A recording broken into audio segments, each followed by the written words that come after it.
Alright, just one more candy corn and this masterpiece will finally be complete.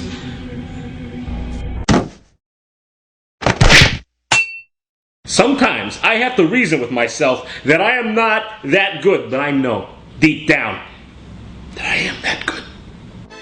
John, can you feel it? Magic is in the air. I'm going back in. You bet I can feel it, Jock. And you know what? It's wasted in here. I'm gonna go share this with the world. Hey everyone! Isn't it such a beautiful feeling? Not the way, asshole! Jesus! Alright, well, while the outside world may not be so keen on enjoying the spirit of the season, I can always enjoy Halloween from my own living room. And hey, even better with the company of a time-weathered friend. You can count me in. Okay, 1. What even? I counted you in. Go to fucking hell. Goosebumps! Who could forget these classics? These are just the thing to get my spooky nostalgia senses tingling. Easy reads for tough-as-nails kids. Yeah, they may look silly on the outside, but let me tell you, what awaits you within the pages of these books is not for the faint of heart. This stuff was scary for a kid. I mean, who could forget such classics like The Haunted School, The Headless Ghost, You Can't Scare Me, Why I'm Afraid of Bees, that's obvious, isn't it? Piano Lessons Can Be Murder, The Beast from the East. We talking like Asia or like Philadelphia? What are we going for here? Girl Who Cried Monster. Oh shit, I actually remember this one. This one scared me. And my personal favorite Halloween-tinged epic, Attack of the Jack-o'-lanterns. I'm spent solid. But hey, that's not all. Who could forget the Goosebumps TV show? Yeah, Goosebumps along with Are You Afraid of the Dark were the two scariest shows for a kid growing up in the 90s. A Tales from the Crypt for kiddies. I can't do that, ow. I can't wait, Jock. I just can't wait. I know it's gonna bring me right back. It's gotta be as good as I remember.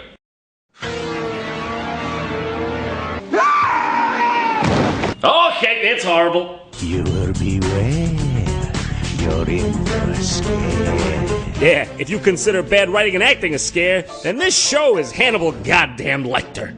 Alright, just gonna check that one off the bucket list. Man, I am just blazing through these. I love how on the intro, whatever the G glides past becomes suddenly evil.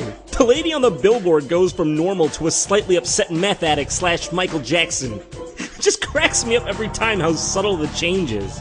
Honestly, a lot of episodes of Goosebumps are downright entertaining and a pretty good representation of the books. I mean, who can forget the first time they watched Haunted Mask? It still skeeves me out just thinking about it. Good. But unfortunately for you, that's not what we're focusing on here today. We're gonna have a look at some of the absolute worst that this show had to offer. Starting off with, don't go to sleep. Or at least try not to, cause this episode blows! Get that in there, you gotta do like a taco, some method. So, in this episode, we're met with Matt and his family at the dinner table, treating each other with the kind of respect you'd expect to see from a middle-class American family. How come Greg gets to go and I don't? Because you're a midget. You know, I could completely see the base to that insult. It's a school night for Greg. Well, Greg's 17 and you're 12. And your father left when you were 7, and I'm a single mom, and you've had a dark yet somehow relatable past. It seems like nothing can go right for our hero Matt, if you want to call him that. His siblings seem to get everything, and he's stuck with the short stick. And he ain't shy of letting everyone know it. Mom, What is it, honey? I'm in a hurry. I was wondering if I could move my room to the attic. No, honey, don't be ridiculous. It's out of the question. That's not fair. How come I never get anything I want? Greg gets to stay out late. Pam gets her own phone line. I said no. You dirty bitch! Look, honey, I know it's frustrating, but you won't be 12 forever. Or will he? Spooky, scary skeletons. I don't want to be 12. I hate being the youngest. Sorry, that's the way it is. That's reality, Matt. Jesus, if this woman ain't the spitting image of childhood wonder, I'm pretty sure this entire episode so far she's just been answering directly. Well, Greg's 17 and you're 12. Talk to me in 3 years. That's reality, Matt. So Matt goes up to the attic anyways, which is clearly what every kid wants. He gets scared by a mannequin and lays right down on this spider-ridden bed. You know, like your average Canadian-American kid. Hey, how's it going? You know something? I don't care what anyone says. I'm hanging out here tonight. Not old enough. Like, what's gonna happen? I don't even care if I stop taking my meds. I'm not taking them. So, For a few moments, he gives himself a dick flashlight, and then for some reason, the bed starts spinning and sends him into an alternate reality where he's the center of attention. Can I use the phone? Someone wake up the cameraman.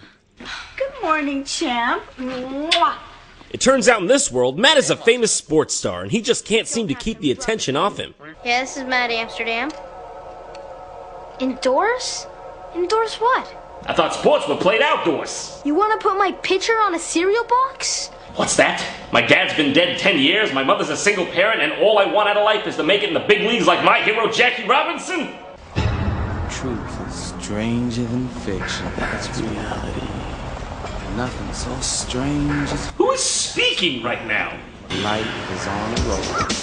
That's reality! So here we meet these two vague characters who are spying on Matt as he's about to go to some important hockey match. But as he'll remind you, I don't even play hockey. hey kid, this is your fantasy. Don't go around blaming the world for your lack of sub-thought.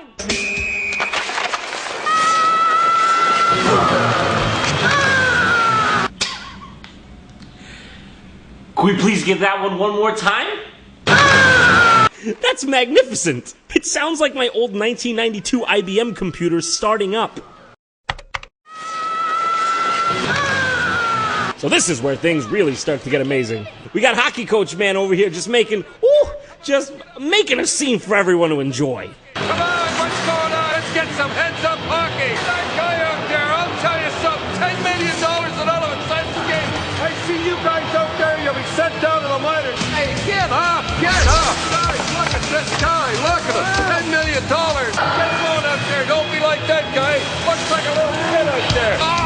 I feel like they gave this guy specific lines, but he just said fuck it and did whatever he wanted, and they're all like, yeah, it's lunch break, I don't care, just leave it. So after a while of Matt getting his shit kicked out of him,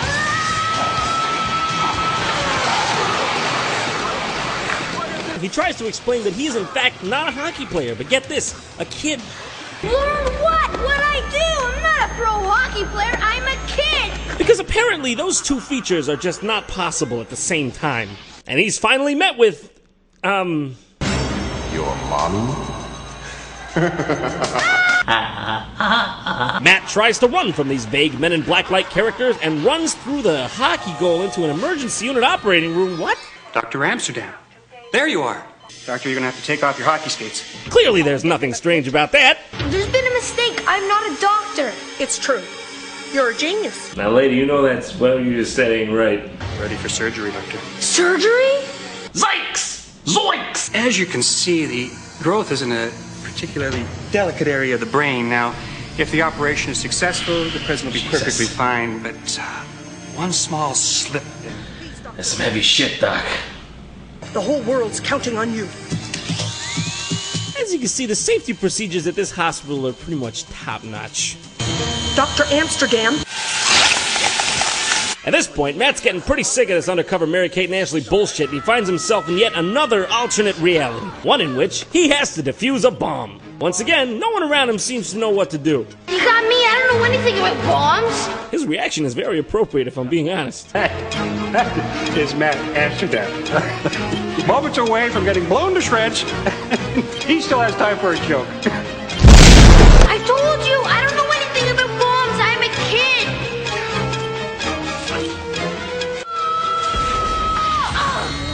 So then he's at a wedding? His wedding? Oh, this is making a whole lot of sense. Finally, he finds himself in some sort of extra-physical court, where these two guys at last reveal themselves as the reality police. Where am I? He wants to know where he is. Is that a funny question? Because at this point, I'm pretty sure that's about a reasonable question. I'll tell you where you are. You're in trouble. Alright, let's just stop for a minute and try to reason this out. Alright, so I'm here, and here also happens to be, let's call it trouble.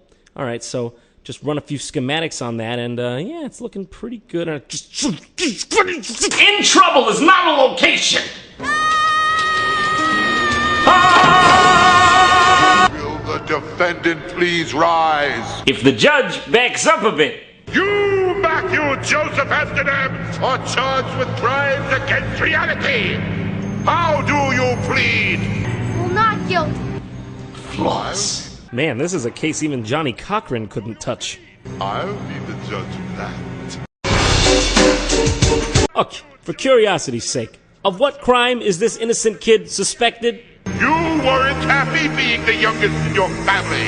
You didn't accept the way things were. Roll the videotape. Reality? Who needs it? I hate reality. Okay, let me get this straight. This kid's crime is wanting to fight the system even when it might be wrong? As you know, accepting the status quo is paramount in this country. How do you think we keep special interest groups lobbying so efficiently? Guilty! Guilty? Man, we get it. You don't gotta be a dick about it. So Matt goes home and never questions anything ever again. Happily ever after. Oh, except for the part where they still decide to fuck with him for the rest of his life. The fun's just beginning. So there you have it, folks. The moral of this story is, never think, or else the secret police might catch you and kill you no matter what. It's good for the kids if it's good for the adults. I hate to stop the fun now, but this episode was just too big for one segment. We still have 2 more books to cover, so don't go too far. And don't worry, part 2 will be out faster than you can say. Is someone in my bathroom? Is that someone in my bathroom? I can see an outline, but I'm not sure. While you're waiting, you can follow JonTron on Facebook and Twitter to get the most up-to-date JonTron info. Man, I can't wait for part 2. I'm itching. I don't know, I just can't wait to see more Canadian actors doing their thing. Saying things like about, why are both Are You Afraid of the Dark and Goosebumps Canadian shows? Hey there, this is Canada. Our main export there is Can't Be Children's Horror. Is that a Canadian accent? I don't know.